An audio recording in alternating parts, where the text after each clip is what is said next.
I've been throwing on a turf mound and running shoes for the last little while. So getting back out in the dirt with the guys and facing some of our hitters, it was great. Felt good, felt healthy. It was a good first step for me. Last I spoke to you, you said the back wasn't an issue. Did you do anything differently today to prepare, knowing that you're coming off of a back surgery, or is it all like it used to be? I've got like a little bit of a new routine, new stretches and stuff just to make sure everything's warm and ready to go. A couple of different exercises, activation wise, just to make sure that core is activated and fired up. But everything else was normal. Throwing was normal. And I had no problem with the back. Everything felt really good. You had talked about changing the grip a little bit on your fastball in hopes of increasing the spin rate. How is that progressing? I think today they still are looking at the numbers. After that, I think they're going to look at them tonight and meet with me about it tomorrow. But the initial kind of look, I think, was it was up a little bit. Not a ton, but it was up a little bit. So something we'll continue to watch and work on over these next few weeks. Thank you. Take the next question from Christy Ackert, Daily News. Go ahead, Christy, and unmute. Hi, James. Hi. I was just wondering, you get to face some of your own players, and it sounds like it's going to be a very limited exhibition, schedule. How hard is that going to be for pitchers to prepare without facing hitters from other teams? Well, I think we're pretty lucky. We've got some really good hitters, and facing those guys is tough, and they know our stuff. So if anything, I think that'll be more challenging and help us get ready. We'll be able to talk to them about what our stuff looks like coming out, and they'll be able to tell us what they see, which I think will help me and help other guys. So I'm looking forward to hearing from our hitters and what they're seeing and stuff like that to help me prepare to get ready. Thank you. We can take the next question from Brendan Cuddy, NJ.com. James, it's good to see you. I hope you're well. Hope you're well too. Thank you. You threw today with the screen in front of you. Was that a conscious decision? Was that with what happened with Matt Tahiro in mind, or was that something you were going to do either way? After yesterday, seeing that happen, I just wanted to play it safe, especially first time out there. Just kind of wanted to see how I felt, kind of getting things going a little bit. What happened yesterday was so scary, and luckily it doesn't happen very often. But just wanted to play it safe first time out. Next time, I think it'll be more of a sim game setting, so the screen won't be out there. But yeah, especially after yesterday, it was a conscious decision just to have it out there for safety. Right. Is that a thought behind not having fielded your position in X amount of months? Is that like one of the big drivers? Part of it, when a ball comes back at you that hard, there's really not much you can do.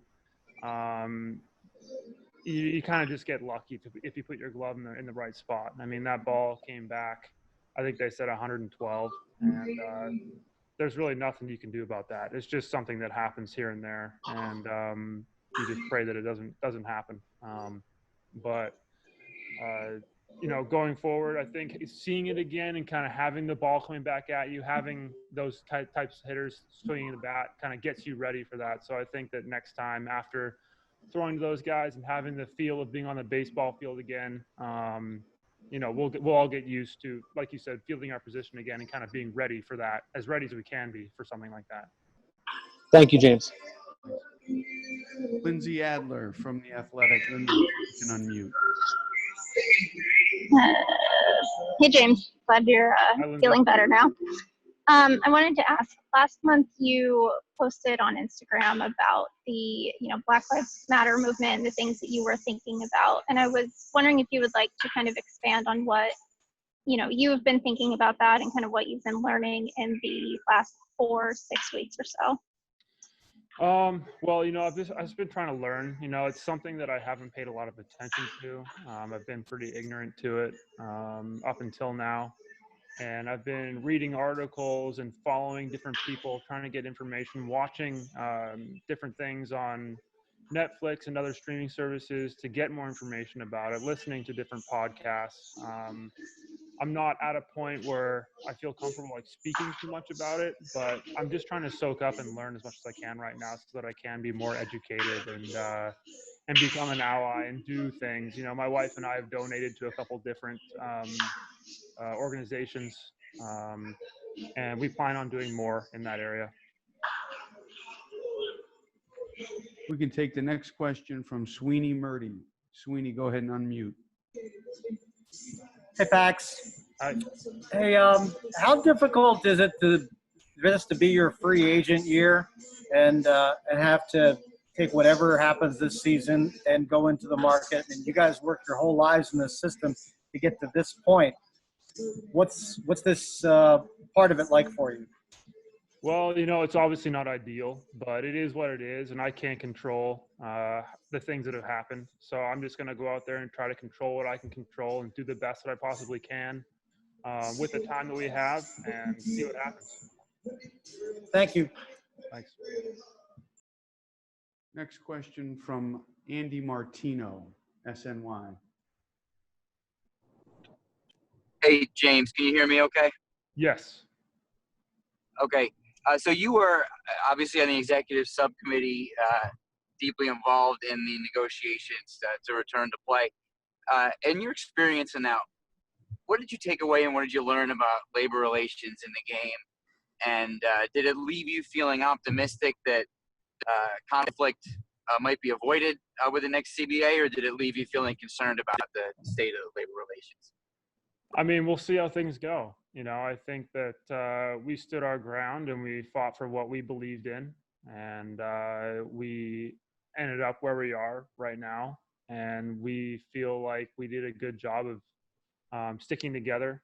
We felt like our group was very united, and we knew what we wanted. We knew what we thought was fair, and we stuck to that. For you personally, as somebody who we know as being very pleasant and not someone we've seen in a lot of conflict, was it an education for you, or was it unpleasant at all to be involved in a situation that became kind of a conflict?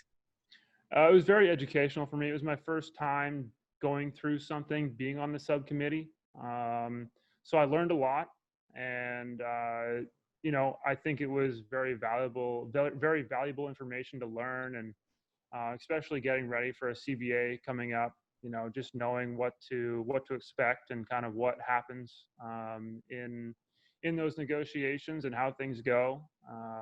It was I think helpful for me to go through something like that, even though we'd wish that we hadn't had to go through what we went through. But it's going to prepare me for the negotiations coming up in the future. Thank you. Thanks. We'll take a few more. Bob Clappish, NJ.com, if you can unmute. Hi, James. Can you hear me okay? Yes. Okay.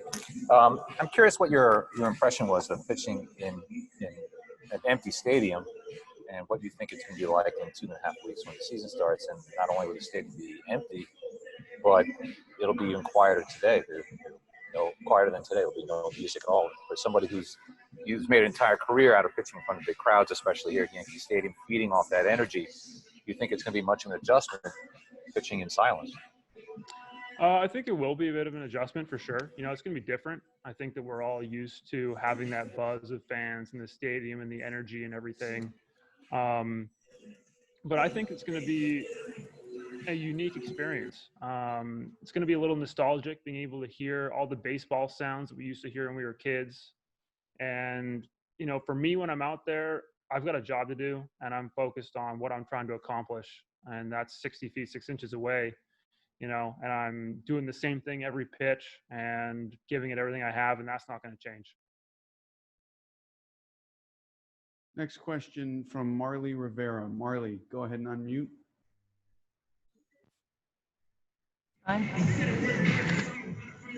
How are you? Good, how are you?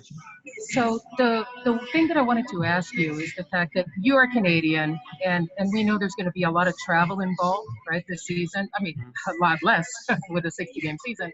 But you guys are going to feel, you know, travel to Toronto, which is international travel. You may travel to Florida. How comfortable do you feel, you know, during this situation with the travel? Well, I feel like we're doing everything we can to be as safe as possible. The Yankees here are doing a fantastic job of keeping us safe and following the protocols and doing everything we can to mitigate the risk and keeping us all healthy. I feel very safe with this group and feel like everyone's being responsible, doing the best they can to stay healthy and stay safe. So the travel, I mean, I think that the way that we have it set up, it's going to be as safe as it can be, and I feel pretty comfortable. I'm going to do the best job I can to stay healthy and keep others safe as well. I think it's going to be the players kind of holding each other accountable and really just being as safe as we possibly can. But I feel like it's going to be okay. Next question from Dave Lennon. Dave, if you can unmute. Hi, James. How are you? Good. How are you? Good. There's been a couple players, James, in addition to the ones that have already opted out. Some have suggested, like Andrew Miller and a couple other guys have said, this isn't a slam dunk. We kind of have to see how things go, whether or not the regular season is going to be possible. I was curious, had you got that sense too, James, in talking to players that this summer camp is kind of important to figure out if this can work from what you guys are trying to do? Yeah, absolutely. We're testing out the protocols and, we're doing everything we can to mitigate the risk, but there's obviously still a risk.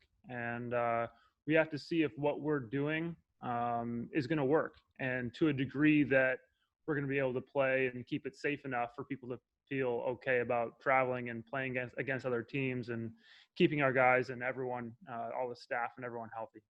So this is something, James, that I guess the Players Association will kind of continue to talk about internally with you guys to check up on each other and see how all the teams are doing.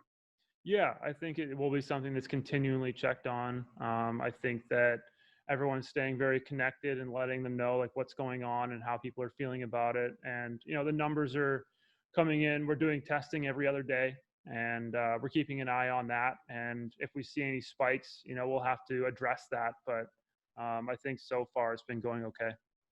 Thanks, James. Thanks. Last one from Greg Joyce, New York Post. Greg, go ahead and unmute. Hey, James. How's it going? Just wanted to ask. No, we can't hear you, Greg. You hear me now? But, can you hear him at all? No. No. Sorry, can you hear me now? A little better. A little better. What was the thought process like for you in terms of deciding to play this year? And was there any hesitation for you?